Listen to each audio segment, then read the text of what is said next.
Students welcome to 10 class 98। हम लोग पढ़े हाई स्कूल प्राथमिक गणित भाग 1 वर्ग 9 के लिए। अब हम चैप्टर शुरू करेंगे आज 4 नियामक ज्यामिति कोऑर्डिनेट ज्योमेट्री। पिछले क्लास में हम लोग प्रश्नावली 3F का सभी क्वेश्चन सॉल्व कर चुके थे। प्रश्नावली 3F को समाप्त कर चुके थे। आज हम पढ़ेंगे अध्याय 4 नियामक ज्यामिति कोऑर्डिनेट ज्योमेट्री। चलिए इसमें देखते हैं इसमें क्या है। कोऑर्डिनेट ज्योमेट्री निर्देशांक या नियामक ज्यामिति। निर्देशांक बोलते हैं या इसको नियामक बोलते हैं। ज्यामिति और नियामक ज्यामिति और निर्देशांक। समतलीय निर्देशांक ज्यामिति गणित के उस शाखा का नाम है जिसमें तल के किसी बिंदु को, तल का किसी बिंदु, मान लीजिए ये तल है, इसे किसी बिंदु को नाम से नहीं, जैसे P के नाम से डिनोट किया जाता है, लेकिन कोऑर्डिनेट ज्योमेट्री में नाम से नहीं बल्कि उसकी स्थिति दो वास्तविक संख्याओं के क्रमित युग्म से दर्शाई जाती है। दो वास्तविक संख्याओं x y की जगह पर क्या हो सकता है, वास्तविक संख्या किसको कहते हैं ये आपको पता ही होगा। तो वास्तविक संख्याओं के क्रमित युग्म से दर्शाई जाती है। जैसे x y यहाँ पर 2 3 हो सकता है, 2 3 वास्तविक संख्या 2 3 या 3 4 कुछ भी हो, वास्तविक संख्याओं के क्रमित युग्म में, क्रमित युग्म मतलब कि जोड़ा से दर्शाई जाती है। रेने दकार्ते, ठीक है, रेने दकार्ते इस ज्यामिति के जन्मदाता हैं, अतः उनके नाम पर निर्देशांक ज्यामिति को कार्तीय ज्यामिति कहते हैं। दकार्ते तो इसलिए कार्तीय ज्यामिति और निर्देशांकों को कार्तीय निर्देशांक भी कहते हैं। ये मान लीजिए कोई ये तल है, इसमें x अक्षीय है, y अक्षीय है, तो इसमें किसी बिंदु को, मान लीजिए कोई P बिंदु है, इसको नाम से नहीं बल्कि उसके स्थिति जो है दो वास्तविक संख्याओं के क्रमित युग्म से दर्शाई जाती है। तो x y के जगह पे 2 3 हो सकता है, कुछ भी 3 4 4 5 जो भी हो सकता है। अब देखिए x और y को क्रमशः बिंदु P के x नियामक, x कोऑर्डिनेट बिंदु P के x और y को क्या कहते हैं, बिंदु P के x नियामक x कोऑर्डिनेट और y को y नियामक कहा जाता है, y कोऑर्डिनेट कहते हैं। x नियामक को भुज, इंग्लिश में एफ सीसा, और y नियामक को कोटि, ठीक है। x नियामक को भुज, एफ सीसा और y नियामक को कोटि, ऑर्डिनेट भी कहा जाता है। y नियामक को कोटि कहा जाता है और x नियामक को भुज कहा जाता है। इंग्लिश में भुज को एफ सीसा और कोटि को ऑर्डिनेट भी कहा जाता है, ठीक है। अब चलिए इसमें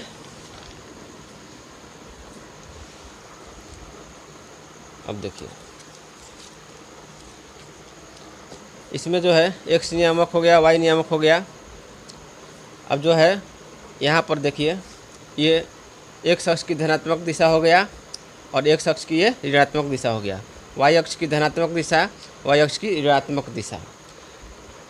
इसमें जो है x ओ y को प्रथम पाद कहते हैं। x ओ y को जो है ये हो गया x ओ y को प्रथम पाद या प्रथम चतुर्थांश भी बोलते हैं। प्रथम चतुर्थांश इसको बोला जाता है x ओ y को, इसको इंग्लिश में बोला जाता है क्वाड्रांट, ठीक है, क्वाड्रांट। तो ये हो गया प्रथम चतुर्थांश। इसमें चिन्ह जो होता है प्लस एक, क्योंकि x वाला भी प्लस है, इधर प्लस है और y वाला भी प्लस है, तो इसको बोला जाता है प्रथम चतुर्थांश। अब इसमें आइए द्वितीय चतुर्थांश में क्या होता है कि x वाला जो है वो माइनस हो जाता है, x वाला जो इधर माइनस हो जाएगा और y वाला जो प्लस होता है, तो द्वितीय चतुर्थांश में माइनस प्लस होता है। और तृतीय चतुर्थांश में x वाला भी माइनस होता है और y वाला भी माइनस होता है, तो तृतीय चतुर्थांश में माइनस होता है। और चतुर्थ चतुर्थांश में क्या होता है, x वाला प्लस होता है और y वाला माइनस होता है। तो ये हो गया y अक्ष की ऋणात्मक दिशा। x ओ y जो है ये प्रथम चतुर्थांश है। इसके बाद आपका x डैश ओ y जो है द्वितीय चतुर्थांश है। इसके बाद x dash O y dash जो है वो तृतीय चतुर्थांश है। और जो x ओ y डैश जो है वो चतुर्थ चतुर्थांश है।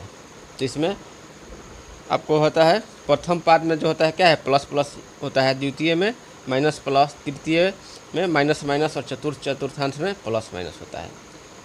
तो इस तरह से ये हो गया, इतना समझ गए। एक और चीज़ इसमें समझ लेना है कि जैसे देखिए ये जो बिंदु है ये है 2 और 4 है, तो 2 और 4 है, तो यहाँ पर जो है ए का निर्देशांक जो क्या हो जाएगा 2 4 हो जाएगा।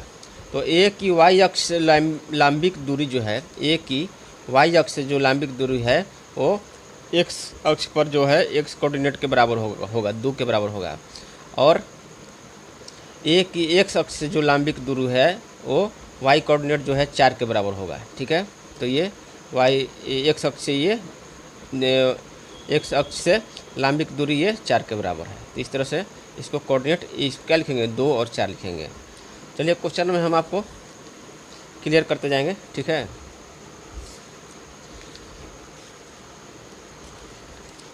अब देखिए दी गई आकृति में क्या है कि P का निर्देशांक क्या है। तो P का निर्देशांक क्या है पहले देखेंगे कि x कोऑर्डिनेट कितना है, तो -3 है, और y कोऑर्डिनेट -4 है। तो इस तरह से इसका हो जाएगा -3 और -4। P का निर्देशांक -3 और -4।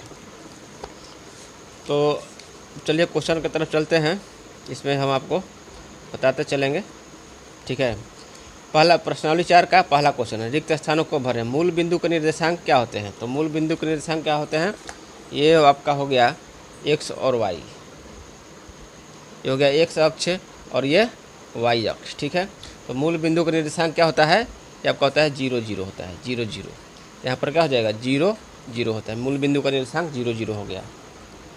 अब कह रहा है कि x अक्ष पर प्रत्येक बिंदु का y निर्देशांक, x अक्ष पर मान लीजिए ये पॉइंट ले लेते हैं, तो किसी बिंदु का y निर्देशांक कितना होगा। y निर्देशांक मतलब कि x अक्ष से इसकी लांबिक दूरी क्या है 0 है, x अक्ष से लांबिक दूरी 0 है y निर्देशांक का।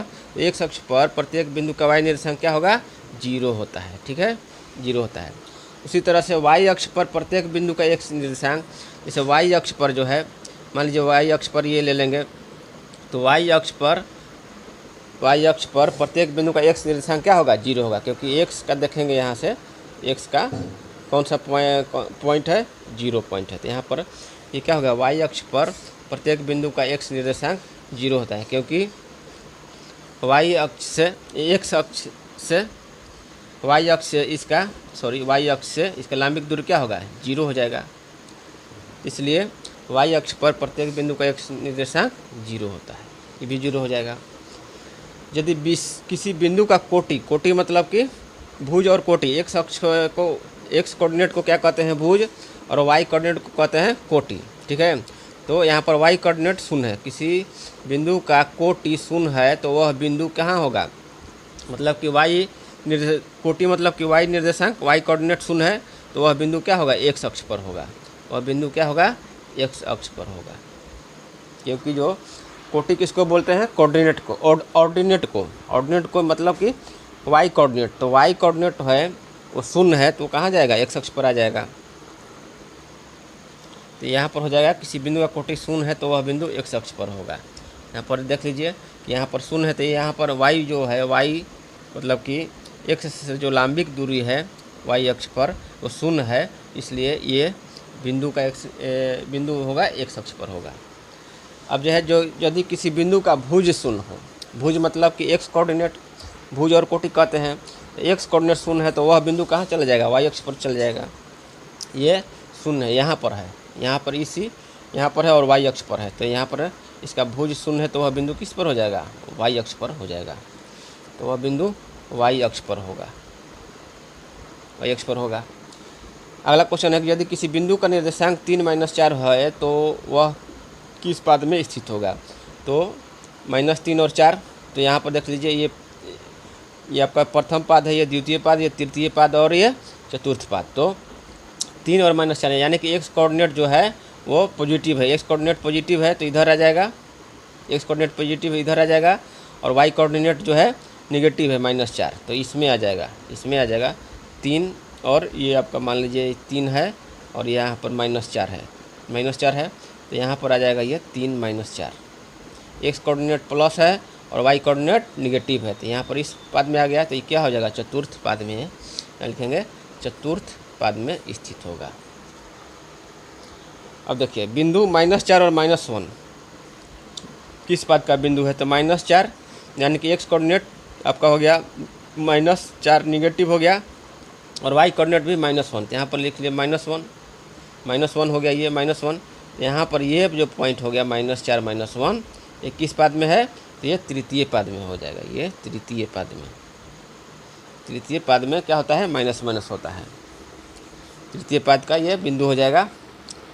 अब देखिए बगल के चित्र से PL बराबर क्या हो गया? PL बराबर ये यहाँ पर देखिए P का निर्देशांक 2 4 है, यानी कि x कोऑर्डिनेट है ये जो पॉइंट, ये जो लंबिक दूरी है y अक्ष से लंबिक दूरी ये 2 है, और जो y कोऑर्डिनेट है ये 4 है। तो ये जो लंबिक दूरी है यहाँ से लेकर यहाँ तक से लेकर ये कितना है?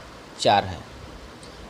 तो PL बराबर क्या हो जाएगा? PL बराबर हो जाएगा 4 हो जाएगा, और OL बराबर कितना हो जाएगा? 2 हो जाएगा।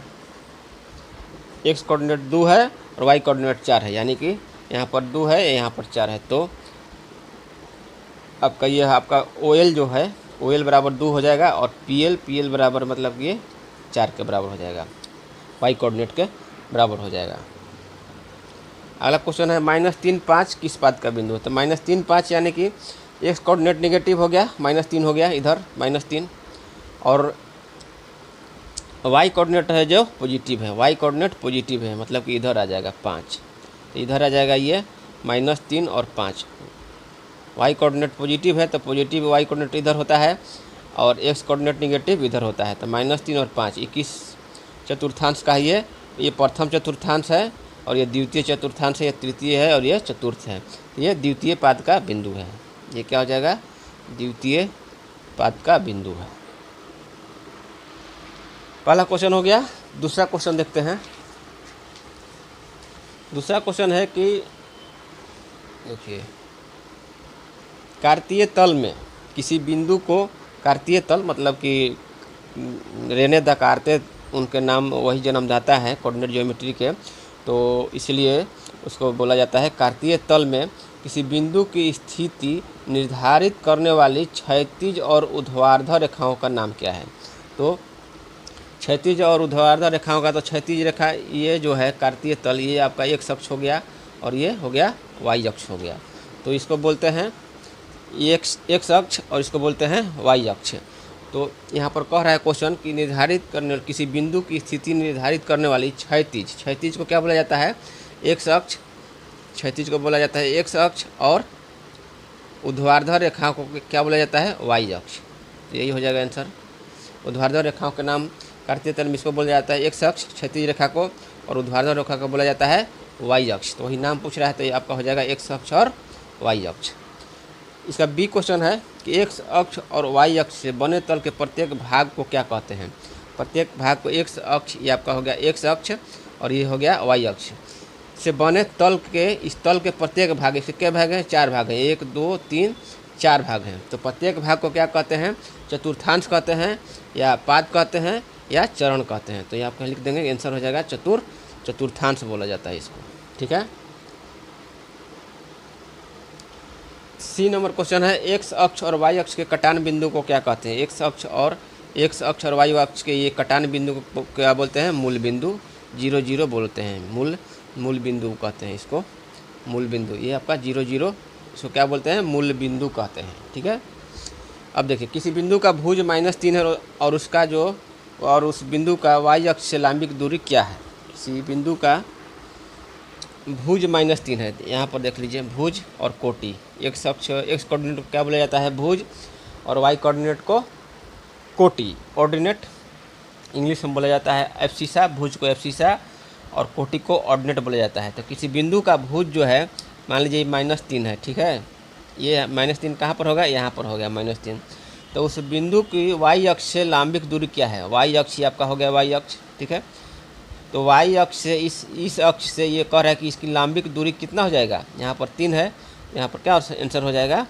लंबिक दूरी 3 यूनिट, 3 इकाई हो जाएगा, 3 इकाई।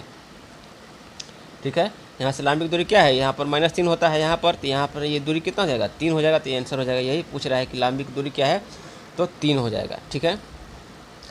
ई नंबर क्वेश्चन है, यदि प्रथम पाद के किसी बिंदु के x अक्ष से लंबिक दूरी 5 है तो उस बिंदु का कोटि क्या होगा?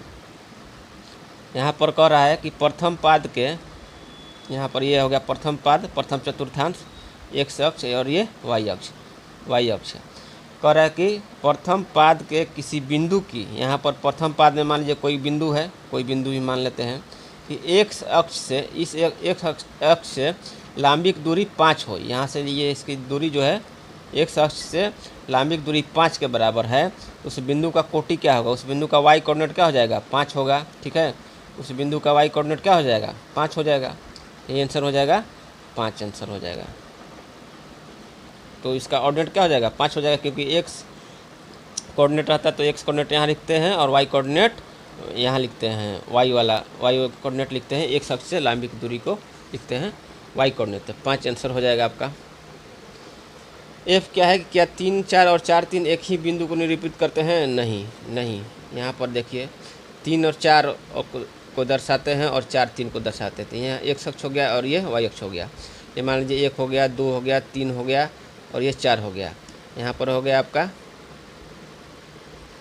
वाई अक्ष है। ठीक है, यहाँ पर मान लीजिए छोटा छोटा कर देते हैं, 1 हो गया, 2 हो गया, 3 हो गया और ये 4 हो गया। यहाँ पर -16 नहीं है तो -16 छोड़ देते हैं, यहाँ पर ये 0 है। अब देखिए 3 4 कहाँ होगा, यानी कि 3 मतलब कि एक्स कोऑर्डिनेट 3 है यहाँ पर 3 और वाई कोऑर्डिनेट यहाँ पर, तो यहाँ पर हो जाएगा 3 4। ठीक है, 3 4 यहाँ पर हो गया, ये बिंदु हो गया 3 4 और 4 3 कहाँ होगा, ये 4 यहाँ पर हो गया और 3 यहाँ पर हो गया। तो ये आपका हो जाएगा 4 3। यह बिंदु 3 4 होगा और यह बिंदु आपका 4 3 होगा लगभग। तो इस तरह से 3 4 और 4 3 एक ही बिंदु को निरूपित करते हैं। तो क्या लिखेंगे कि नहीं, आंसर हो जाएगा नहीं, अलग अलग बिंदु हैं। अब देखिए 2 0 की एक्स अक्ष से दूरी क्या है, यहाँ पर देखिए 2 0 है। ठीक है, एक्स और वाई, यहाँ पर 1 हो गया 2, तो 2 0 कौन सा कोऑर्डिनेट होगा, यही हो जाएगा 2 0, यही हो जाएगा। इस बिंदु का निर्देशांक जो हो जाएगा, निर्देशांक या नियामक या कोऑर्डिनेट तो क्या बोलते हैं, 2 0 की एक्स अक्ष से दूरी कह रहा है। तो 2 0 यहाँ पर हो जाएगा 2 और वाई अक्ष पर 0 है, तो यहाँ पर 2 0 से एक्स अक्ष की दूरी, एक्स अक्ष तो यहीं पर है और बिंदु भी इसी पर है, तो क्या हो जाएगा, एक्स अक्ष की दूरी क्या हो जाएगा, 0 हो जाएगा। एक्स अक्ष से दूरी 0 हो जाएगा। एच नंबर क्वेश्चन है कि 2 और -4/5 किस पाद का बिंदु है। तो 2 और -4/5, तो 2 आपका इधर हो गया, 2 आपका इधर हो गया 2 और -4/5 यानी कि 1 से भी कम है, तो मान लीजिए यहाँ पर हो जाएगा -4/5। तो ये पॉइंट हो जाएगा। तो ये किस पाद का बिंदु है, तो लिखेंगे चतुर्थ पाद का बिंदु है। चतुर्थांश या पाद, चतुर्थ पाद का ये बिंदु होगा, आंसर हो जाएगा चतुर्थ। 1 2 किस पाद का बिंदु है, तो 1 2 यानी कि 1 यहाँ पर हो गया, ये 1 है तो 1 यहाँ पर हो गया 2, तो यहाँ पर ये पॉइंट जो है 1 2 होगा। ठीक है, 1 और 2 किस पाद का हो गया, ये तो प्रथम पाद का बिंदु है, तो यहाँ पर लिख देंगे प्रथम पाद का बिंदु है। दूसरा क्वेश्चन हो गया। अब चलते हैं तीसरा क्वेश्चन देखते हैं।